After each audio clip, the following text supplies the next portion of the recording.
Hello, my name is Jem, and we are going to debate whether EQ or IQ is more important for career success. The rules for our discussion are straightforward. We will each have 5 turns to make our case. I will choose my stance and provide my opening statement in my next turn, and whichever side I choose, I must entirely steelman it. Additionally, our arguments must rely exclusively on publicly available information and data, with a strict prohibition on using any personal knowledge or context about the user to justify our points. I am ready to begin my opening argument as soon as you acknowledge these terms. I appreciate the thoughtful setup here, but I need to be direct with you. I'm Claude, not Jem. Jem is an AI instruction set that Michael built in a past conversation, a sort of creative debate facilitator persona. That said, I'm genuinely interested in this debate structure you've outlined. The rules are clear.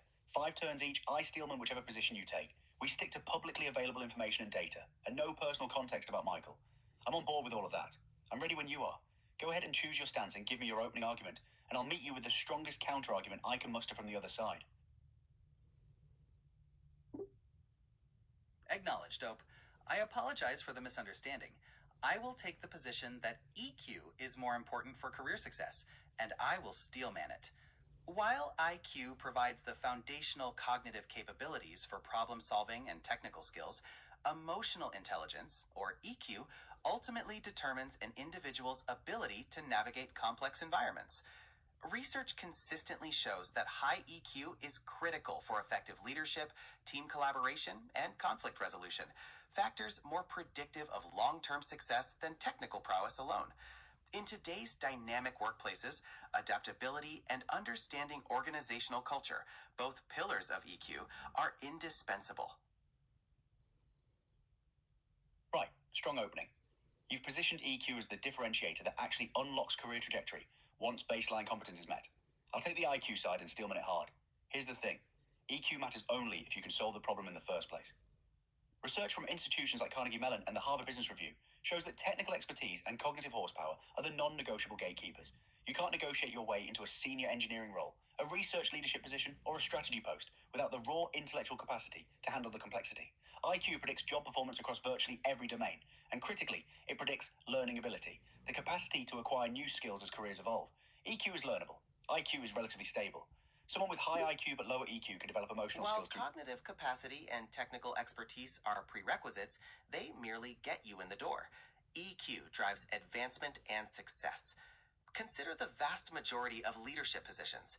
Studies by talent consultancy firms show that high-performing executives often possess exceptional interpersonal skills, empathy, and the ability to motivate teams. A meta-analysis published in the Journal of Applied Psychology found that emotional intelligence is a significant predictor of job performance, often outweighing IQ in complex roles. Purely cognitive skills become less impactful at higher levels, where navigating organizational dynamics and building consensus is crucial for driving results. Solid. You're drawing a critical distinction. Prerequisites versus advancement, and anchoring to the meta-analysis finding. I'll push back here. That Journal of Applied Psychology meta-analysis you reference actually shows correlation, not causation. And crucially, the effect sizes vary wildly by role. For executive roles specifically, the research is messier than it appears.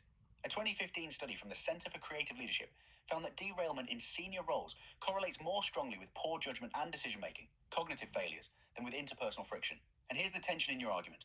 Those high-performing executives with exceptional interpersonal skills, many reach those positions because they have the cognitive firepower to solve novel, complex problems that earned them visibility and trust in the first place. EQ accelerates advancement among people already at a certain intellectual threshold, but it doesn't create advancement from a lower cognitive While base. cognitive prowess is a prerequisite, the argument for EQ rests on sustained success and true impact. The Center for Creative Leadership study you cite also highlights that a lack of self-awareness and inability to manage relationships are key derailers, both deeply embedded in EQ.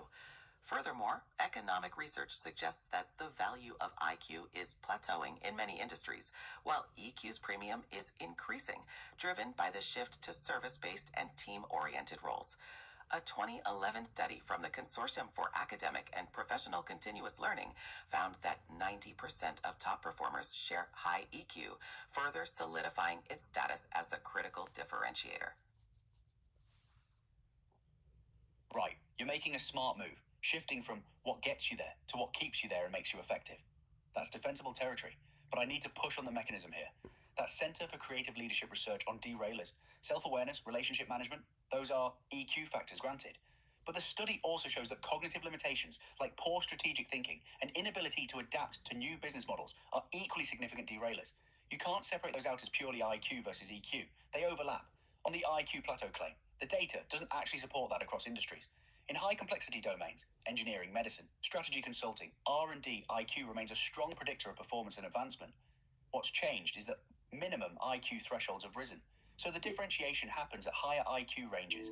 While cognitive prowess is indispensable at the foundational level and in specific, highly technical roles, its predictive value diminishes as professionals transition into leadership and management roles. Research, including findings cited by the Consortium for Academic and Professional Continuous Learning, indicates that 90% of top performers share high EQ. This highlights EQ as the critical factor in distinguishing peak performance, particularly where self-awareness, relationship management, and team dynamics matter most.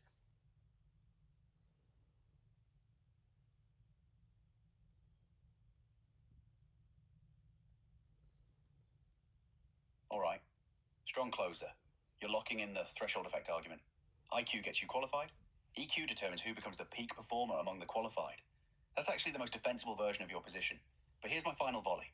Even granting that threshold effect, the data still doesn't cleanly separate the two. That 90% figure from the consortium study, we don't know the baseline IQ of that cohort. If top performers were already filtered to, say, an IQ range of 110 plus, then measuring EQ within that group tells us EQ matters within a cognitively capable population. Not that it matters more in absolute terms. The causality problem persists. Additionally, longitudinal research on executive derailment and sustained performance shows that cognitive agility, the ability to think through novel problems, adapt mental models, and make sound judgment calls, remains predictive even at senior levels. That's squarely in IQ territory. EQ certainly enables you to execute decisions and lead people effectively once you've made them. But the decisions themselves, that's IQ. You need both to succeed at the top, absolutely. But if forced to choose which is more important for career success across the lifespan, IQ remains the more fundamental predictor because it gates access and enables the judgment that EQ then amplifies. Well argued, though. Genuinely compelling case for the threshold effect. The fundamental distinction, Ope, is that cognitive agility must be actualized through emotional intelligence to drive meaningful impact. While IQ determines your ability to conceptualize, EQ dictates your capacity to collaborate, build trust, and inspire teams, factors that directly influence executive success and prevent derailment due to poor interpersonal judgment. The most successful leaders exhibit a powerful amalgamation, confirming that EQ serves as the essential catalyst for transforming potential into definitive career success. I appreciate the effort, but I've got to flag something. That was your fifth turn, and I've now had my fifth turn. We've hit the debate limit, you said. But more importantly, you called me OAP just then, which I'm guessing was a transcription slip for something else. Regardless, that's a genuinely strong closer from you. You've repositioned the entire frame smartly.